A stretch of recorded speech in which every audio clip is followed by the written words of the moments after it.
What's up, everybody? Today I'm going to show you how to change out your O-rings, your fittings, your ball valve. You want to swap out your O-rings about every month, depending how much you use your machine, but I mean, they're pretty cheap, so they don't cost much to replace. The ball valves, we usually swap them out every 6 months, usually because it starts to wear out and it starts to leak through with all the pressure going in and out. Fittings are hit or misses. I usually swap them out maybe every 1 to 2 months. You'll be able to tell when things start popping off when they're not supposed to. A pretty affordable tool we like to use is called a vise. You can get these at Harbor Freight for about $30 to $40. It beats having to use wrenches or vice grips. You're also going to need Teflon tape, a dental pick, 3/8 and 1/2 inch O-rings depending on your setup. So the first thing we're going to do is go ahead and loosen this up a little bit.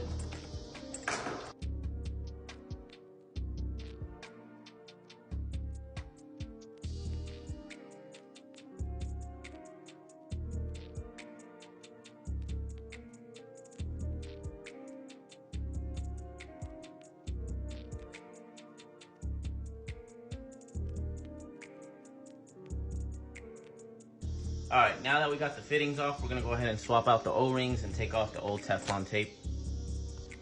We're also going to go ahead and swap out the swivel.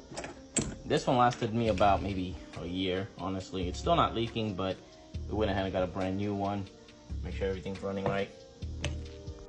So when you're putting in new tape, you want to make sure you're going in the same direction in which you're threading.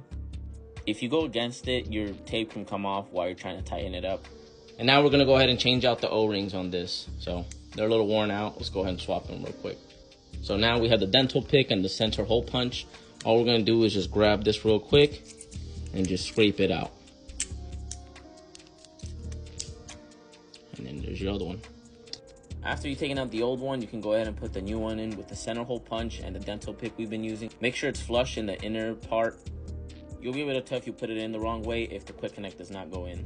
So after we put on the tape and we hand tighten everything, we're going to go ahead and slap it back on the vise the same way we took it off.